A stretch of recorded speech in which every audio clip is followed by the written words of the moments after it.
Welcome to all of you. मैं दीपक देवंगन। आज मैं आपके सामने एक और नए वीडियो के साथ पेश हूँ, जिसमें हम लोग पढ़ रहे हैं 12th क्लास बायोलॉजी का अध्याय नंबर 8, जिसका नाम है ह्यूमन हेल्थ एंड डिसीज से। तो आज का जो हमारा वीडियो है इस अध्याय का 5वां नंबर पार्ट रहेगा, जिसमें आज हम लोग देखेंगे फाइलेरियासिस, या इसी को बोलते हैं हाथी पाँव के नाम से इसको जाना जाता है, या एलिफेंटिसिस के नाम से भी इसको जाना जाता है। तो आज हम इसमें देखेंगे कि हाथी पाँव रोग कैसे होता है, क्या इसके कारण होते हैं, और इसका इफेक्ट जो है पैर के अलावा कौन कौन से बॉडी पार्ट्स पर भी इसका इफेक्ट होता है, इसके बारे में आज हम लोग इसमें डिटेल में देखेंगे। तो इस वीडियो को अंतिम तक देखते रहिए और समझने का कोशिश कीजिए कि हम इसमें क्या पढ़ रहे हैं। तो शुरू करते हैं। इसमें हम लोग लिखे यहाँ पर हाथी पाँव या फाइलेरियासिस के नाम से इसको जो है जाना जाता है। हाथी पाँव का अर्थ ये है, अगर कोई पर्सन इस रोग से अफेक्टेड है तो उसका जो पैर वाला रीजन यानी कि जो लेग रीजन है वो पूरी तरह से हाथी के पैर के जैसा उसमें हो जाता है। मतलब हाथी का पैर कैसा होता है, एकदम मोटा सा रहता है, ठीक है। तो उसी मोटे आकार के पैर जो है वो हो जाता है, नॉर्मल से वो मोटे आकार के पैर उसमें होता है। तो हमारे बॉडी के अंदर सर्कुलेटरी सिस्टम्स हैं, तो उस सर्कुलेटरी सिस्टम में कुछ डिफेक्ट होने के कारण या क्या चीज़ इसमें डिफेक्ट हो रहा है जिसके कारण से हाथी पाँव हो रहे हैं, इसको हम लोग इसमें देखने वाले हैं, ठीक है। हाथी पाँव में व्यक्ति का जो पैर का एरिया तो होगा, पैर का एरिया जो है उसमें सूजन होगा, या पैर का एरिया जो है उसमें हाथी के जैसा फूलेगा। साथ ही साथ उसके साथ साथ कुछ बॉडी पार्ट्स और होते हैं जिस पर भी इसका इफेक्ट होता है, जिसके कारण से अगर वो फीमेल में है तो वो कभी माँ नहीं बन सकते, और अगर वो मेल में है तो कभी पिता नहीं बन सकते, क्योंकि उसका जो फिजिकल मतलब जो रिप्रोडक्टिव ऑर्गन है वो इनएक्टिव हो जाता है, या जो है उसमें वो सेक्स के प्रति जो है उसमें संवेदनशीलता नहीं होते हैं, जिसके कारण से उसका बच्चा पैदा वो नहीं हो सकते हैं, ठीक है। तो आज हम इसमें यही चीज़ को देखने वाले हैं, ठीक। तो इसका जो पैथोजन रहता है जिसके थ्रू वो फैलता है, तो उसका नाम हमारे में वॉचेरिया ब्रोंकोप्टी के नाम से इसको जाना जाता है, ठीक है। तो वॉचेरिया ब्रोंकोप्टी जो है क्या करता है कि पैथोजन होता है जिसके थ्रू हाथी पाँव होता है, या इसी के कारण जो है हाथी पाँव होता है, ठीक है। कई बार एग्जामों में पूछा गया है कि हाथी पाँव का पैथोजन या रोगाणु क्या होता है, तो उसका रहता है हमारे में वॉचेरिया ब्रोंकोप्टी के नाम से इसको जो है वो जाना जाता है। अगर आप यहाँ पर ब्रोंकोप्टी भी लिखते हैं फिर भी आपको चलेगा, लेकिन अगर आपको अच्छे से आंसर लिखना है तो वॉचेरिया ब्रोंकोप्टी आपको लिखना इसमें पड़ेगा, जिससे आपका आंसर जो है सटीक इसमें दिखेगा। और उस तरह से स्प्रेड किसके द्वारा होता है, स्प्रेड मतलब फैलता है, ठीक है। ये जो है उसका तो केवल एक रोगाणु है, और ये जो है हेलमिंथ्स के थ्रू होने वाला रहता है, तो हेलमिंथिस रोग होता है, ये हेलमिंथ्स के थ्रू होता है, ठीक है। तो अब इसमें बोलते हैं स्प्रेड, तो स्प्रेड किसके द्वारा वो फैलेगा, एक पर्सन से दूसरे पर्सन, वो किस तरह से इसमें फैलेगा, तो फैलने के लिए रहता है इसमें फीमेल क्विलेक्स मॉस्किटो, ठीक है। क्विलेक्स मॉस्किटो के थ्रू ये फैलने वाला होता है, अर्थात ये मच्छर के थ्रू फैलता है, ठीक है।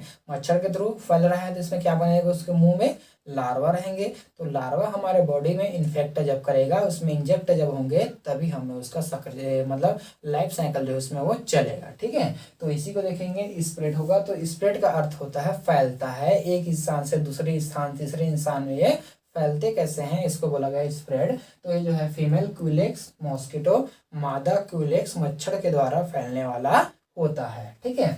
अब इसका जो है वो किस तरह से होगा, या उसमें सीधा काटते उसमें हो जाएगा, ऐसा नहीं है। तो उसके लिए क्या उसमें कंडीशन होते हैं, ये हमने यहाँ पर चार्ट रूप में इसमें बनाया है। तो देखते हैं पहले क्या करता है, बाइट ऑफ मॉस्किटो।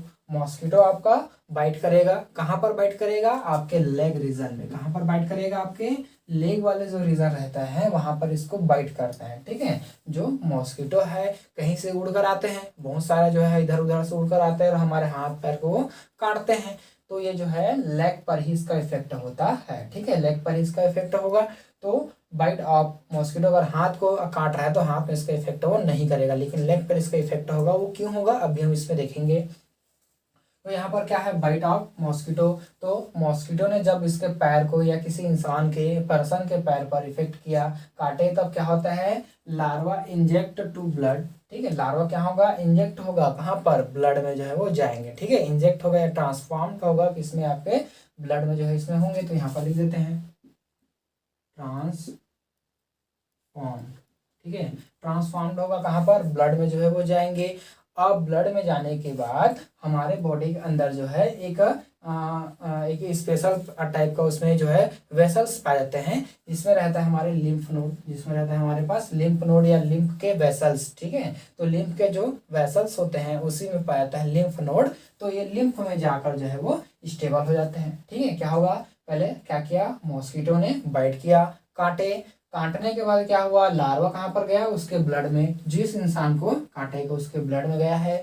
अब ब्लड में जाने के बाद वो कहाँ पर जाएंगे, लिम्फिकल वेसल, जो लिम्फाइकल वेसल होता है या लिम्फ वेसल होते हैं उसमें जाकर लिम्फ नोड में वो जाएंगे, ठीक है। तो लिम्फ नोड में वो चला गया, ठीक है। लिम्फ नोड में जाने के बाद क्या करेगा, वो 5 से 8 दिन जो है स्टेबल रहता है, 5 से 8 दिन तक स्टेबल रहेगा। अर्थात जब वो लार्वस स्टेज में है तो लार्वा स्टेज में क्या होगा, वो एडल्ट फॉर्म में आएगा, तो उसको 5 से 8 दिन जो है उसको एडल्ट फॉर्म में आने में लगता है। एडल्ट मतलब होता है यौनावस्था में उसके आने में। जैसे वो लार्वा था तो लार्वा जब डेवलपमेंट करेगा यहाँ पर तो उसको एडल्ट स्थिति में, एडल्ट या एडल्ट स्थिति में आने के लिए उसको जो है 5 से 8 दिन का टाइम उसको लगता है। फिर वो किस में आएगा, एडल्ट फॉर्म में आएंगे, और यही एडल्ट फॉर्म में क्या होगा, इसका फर्टिलाइजेशन होगा एंड जो है डेवलपमेंट होंगे, ठीक है। फर्टिलाइजेशन होगा क्योंकि जब ये एडल्ट फॉर्म में आएंगे तो एडल्ट फॉर्म में आने के बाद इसमें फर्टिलाइजेशन होगा, निषेचन की प्रक्रिया होगा, जिसके थ्रू अपने संख्या को, अपने नंबर्स को ये बढ़ाएंगे,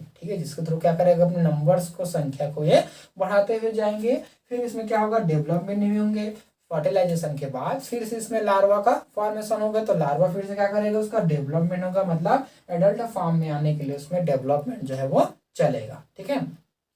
समझ गए, एक बार फिर से दोहरा दे इसी को। क्या किया है इसने, बाइट ऑफ मॉस्किटो, मॉस्किटो ने बाइट किया कहाँ पर, लेग वाले रीजन पर। उसके बाद जो है ट्रांसफॉर्म्ड हुआ, इसमें लार्वा जो है उसके जो दांत था उससे क्या हो गया, हमारे ब्लड में वो ट्रांसप्लांट हो गया। अब ट्रांसफॉर्म्ड या ट्रांसप्लांट होने के बाद जो है वो कहाँ पर गया, लिम्फाइकल वेसिकल से होते हुए वो कहाँ पर गया, लिम्फ नोड में जाकर जो है अटक गया, वहीं पर रुक गया है, लिम्फ नोड में रुका है। और उसके बाद 5 से 8 दिन में जो स्टेबल रहने के बाद वो एडल्ट फॉर्म में आएगा, मतलब लिम्फ नोड में इसका ग्रोथ होगा है, ठीक है। कहाँ पर होता है इसका, लिम्फ नोड में ही इसका क्या होता है, ग्रोथ होता है, ठीक है। लिम्फ नोड में ही इसका क्या होता है, इसमें ग्रोथ जो है लिम्फ नोड के अंदर ही होते हैं। फिर एडल्ट फॉर्म में आने के बाद उसमें फर्टिलाइजेशन और डेवलपमेंट जो है इसमें होगा। अगर ये डेवलपमेंट और फर्टिलाइजेशन यहाँ पर हो गया, अब उसके बाद किसी दूसरे इंसान को इसका इफेक्ट करना है या किसी दूसरे इंसान में फाइलेरियोसिस या हाथी पांव को अगर इसमें फैलाना है तो क्या करेगा, मच्छर पुनः इसमें क्या करेंगे, बाइट करेंगे, मच्छर पुनः इसको बाइट करेगा। जो इंसान का जो लेग है ये लेग रीजन में चल रहा है ना, पूरा जो हमारे लेग में ही चल रहा है, ठीक है, लेग में चल रहा है। तो लेग को फिर से क्या करेगा, बाइट करेंगे। ये किया यहाँ पर, चलो बाइट कर दिया, ठीक है। अब बाइट होने के बाद जो है पुनः वो खींचेगा, जैसे मलेरिया में हो रहा था वैसे इसमें होगा। पुनः इसके जो वार्म है, इसके जो एडल्ट वार्म है उसको वो खींचेगा।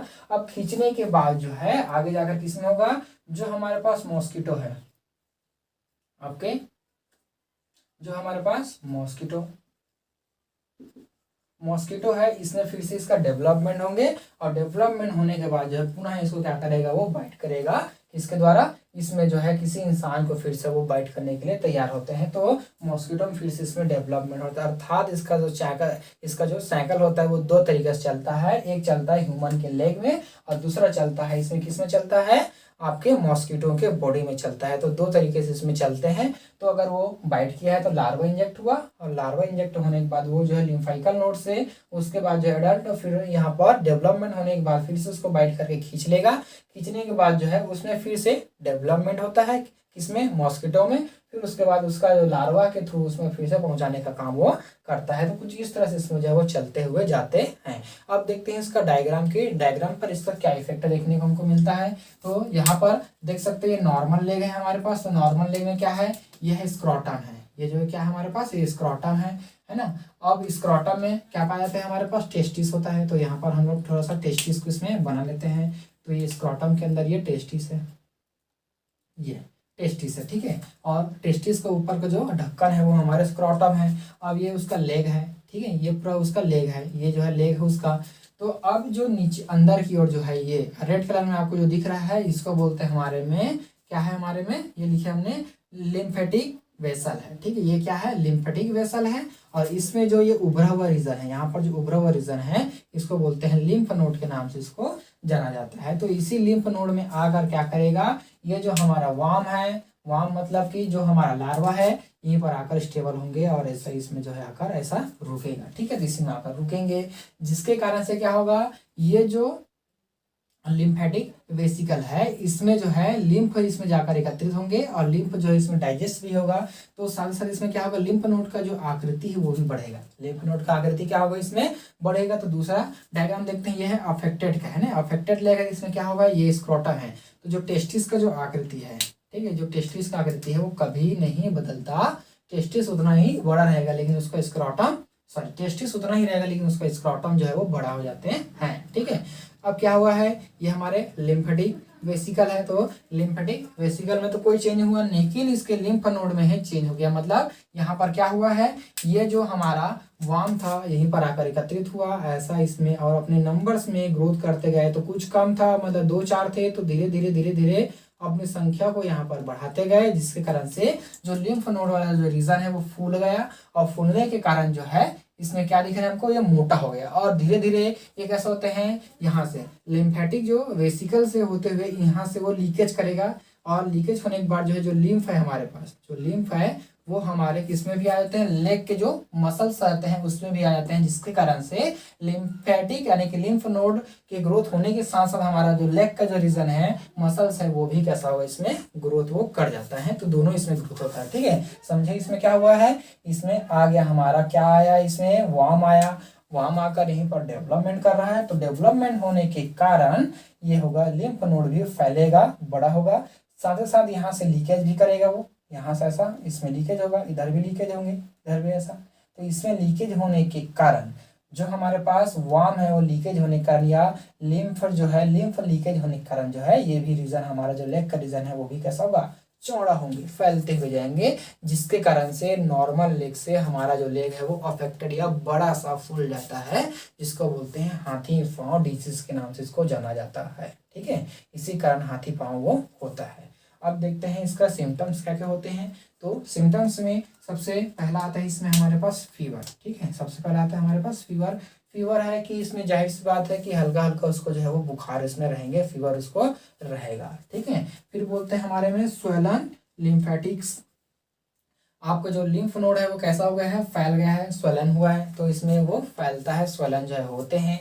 अब उसके बाद बोलते हैं हमारे दूसरा नंबर आते हैं इसमें लिम्फियोडेमा होता है, लिम्फियोडेमा, लिम्फियोडेमा का अर्थ होता है जैसे हमारा लिम्फ वाला रीजन है, आपके वल्वा वाले रीजन है, स्क्रोटम है और पेनिस है, ठीक है, तो ये जो होता है वो भी फैल जाता है, या अर्थात ये जो है वो इसका जो साइज नॉर्मल था वो कैसा हो जाता है, इसमें फैल जाता है, ठीक है। अगर वो किसी फीमेल में हो रहा है तो उसका जो ये जो है वो रीजन कैसा हो जाता है, इसमें वो फैलेगा, इसमें जो वेजाइना का जो पार्ट रहता है जैसे कि उसका जो लेयर रहता है जैसे कि लेयर ऑफ माइनोरा और मेजोरा वो भी कैसा हो जाएंगे, फैल जाएंगे, फैलने के कारण जो खुला हुआ स्थिति वो दिखाई वो देता है, जिसके कारण से सेक्सुअली वो इनएक्टिव हो जाते हैं। फिर साथ ही साथ इसमें स्क्रोटम भी हो गया है, तो स्क्रोटम यहाँ पर देख सकते हैं कि स्क्रोटम कितना है, इतना बड़ा हो गया है, तो स्क्रोटम तो बड़ा है लेकिन उसमें पेनिस जो है वो सॉरी जो टेस्टिस है वो उसका साइज नहीं बढ़ा है, लेकिन ये जो पेनिस है यहाँ पर जो पेनिस रहेगा उसका साइज इसमें बढ़ जाता है, वो ग्रोथ कर जाते हैं, ठीक है।